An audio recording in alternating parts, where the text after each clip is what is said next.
श्री कृष्ण गोविंद हरे मुरारी, हे नाथ नारायण वासुदेवा। मथुरा की वो कुंज गलियां जहाँ पे लोगों की शुरुआत राधा कृष्ण के नाम से होती है, जहाँ के कण कण में सिर्फ राधा और कृष्ण का ही वास है, जहाँ के पशु पक्षी जीव जंतु सिर्फ राधा कृष्ण के नाम का स्मरण करते हैं। मथुरा की वो पावन रज जिस पर कभी श्री कृष्ण और राधा के चरण पड़े थे।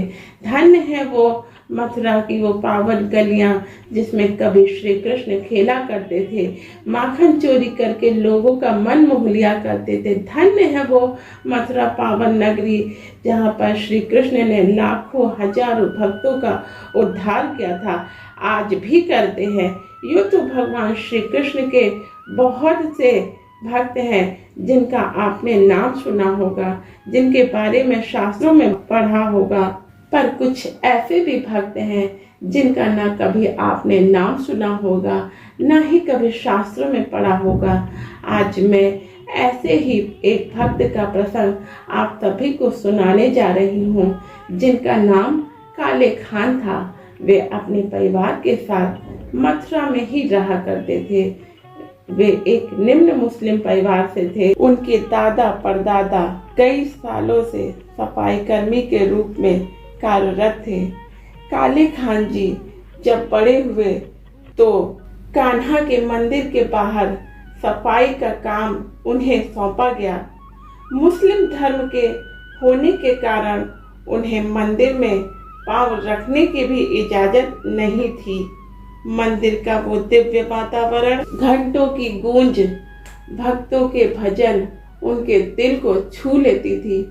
अब वे सुबह से शाम बस इसी ताक में रहा करते थे कि कैसे भी कान्हा के दर्शन हो जाए। इसलिए वे मंदिर के कपाट बंद हो जाने के बाद ही अपने घर को जाया करते थे। काले खान की पत्नी बहुत झगड़ालू किस्म की महिला थी। वे काले खान से इस बात के लिए झगड़ा किया करती थी कि वे दूसरे संप्रदाय के होने के कारण वे मंदिर में इतनी देर तक क्या क्या करते हैं। उसने इस बात को अपने पूरे परिवार, अपने पूरे संप्रदाय में फैला दिया कि काले खान का झुकाव अन्य संप्रदाय के भगवान की ओर बढ़ता ही चला जा रहा है। इस बात की जानकारी होने पर उनके परिवार वालों ने, उनके संप्रदाय के अन्य व्यक्तियों ने उन्हें बहुत समझाने की कोशिश की कि वे ऐसा ना करें। काले खान जी पर उन सब की बातों का कोई असर नहीं हुआ। वे कान्हा की भक्ति में ऐसे रमे थे कि उन्हें अपने चारों ओर सिर्फ कान्हा ही कान्हा नजर आते थे। उनकी ऐसी अटूट प्रगाढ़ भक्ति को देखकर उन्हें मंदिर में प्रवेश करने की इजाजत भी मिल गई थी। अब वे मंदिर में रहकर कृष्ण भक्ति क्या करते थे। अब वे अपने घर और भी देर से जाया करते थे कि ऐसा करने पर उनकी पत्नी उन्हें तरह तरह की उल्हानाएं दिया करती थी। वह उनसे कहती थी कि क्या तुम रोज रोज दूसरे धर्म के भगवान की पूजा क्या करते हो और उनकी तारीफों के पुल बांधा करते हो। आखिर तुम्हारे भगवान ने तुम्हें दिया ही क्या है। वे तुम्हें आज तक एक औलाद तो दे ना सके। पत्नी की इस बात को सुनकर काले खान जी मुस्कुराए और बोले, तुम मेरे कान्हा की महिमा को जानती ही कितना हो।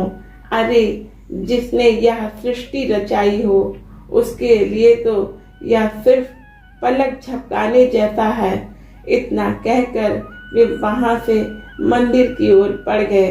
मंदिर में पहुंचते ही वे कान्हा के सामने हाथ जोड़कर खड़े हो गए और बोले, मेरे परम पिता परमेश्वर, मेरे जगदीश्वर, हे नारायण, हे मेरे स्वामी, आप तो अंतर्यामी हो, मेरे मन की हर व्यथा को जानते हो। हे प्रभु जी, अपने इस छोटे से भक्त की छोटी सी विनती सुन लीजिए।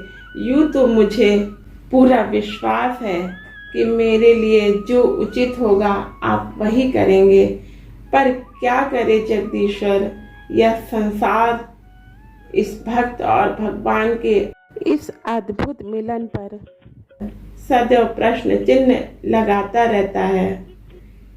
इन सभी के मन में उठे संशय को दूर करने के लिए अगर हो सके तो मुझे एक संतान प्राप्ति करवा दीजिए, ताकि इस संसार और खासकर मेरी पत्नी को प्रश्न चिन्ह उठाने का मौका ना मिल सके।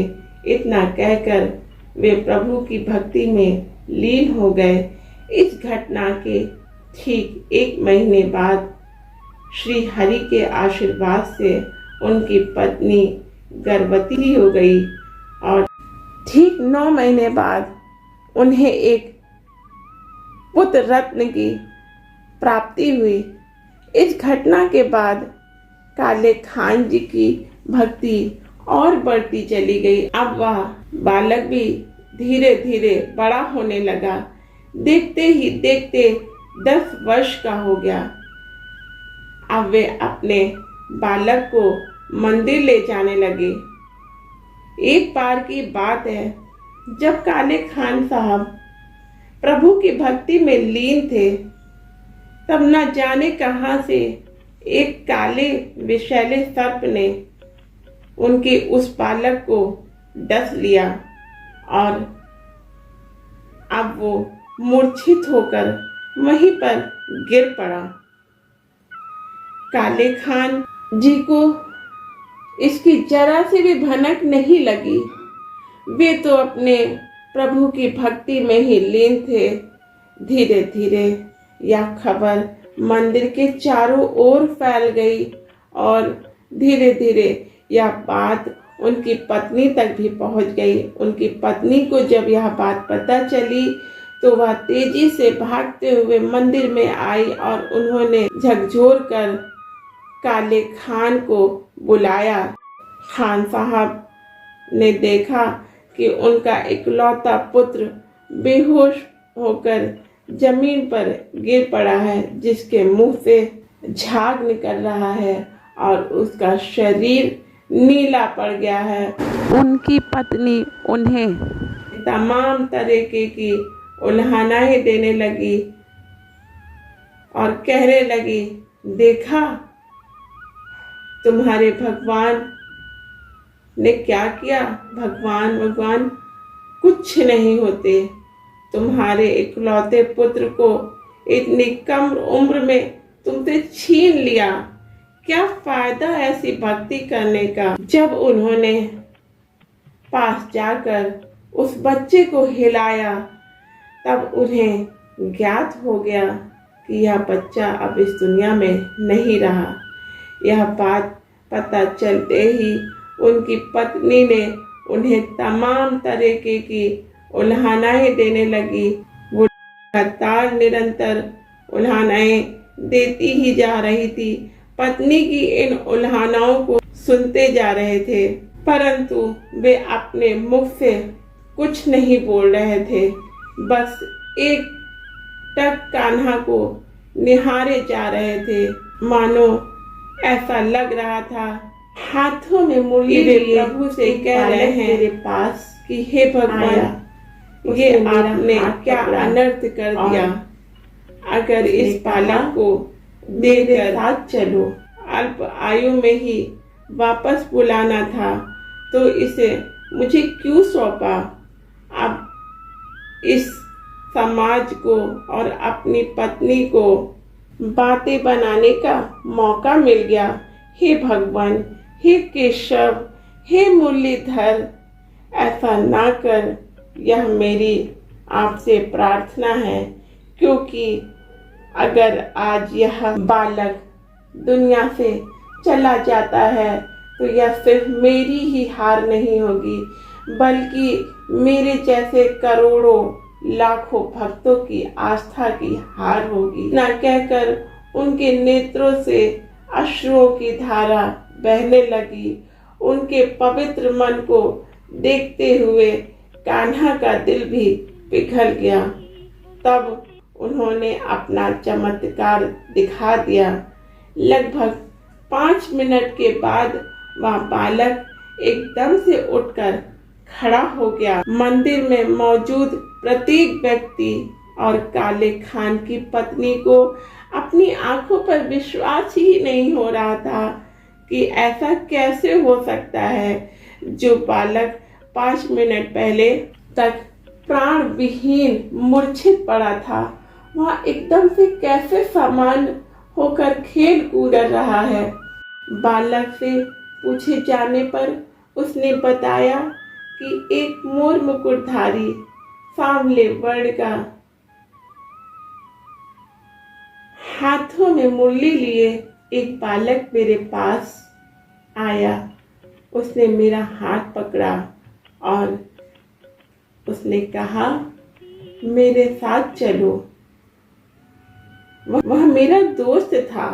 इसके बाद मुझे कुछ भी याद नहीं है।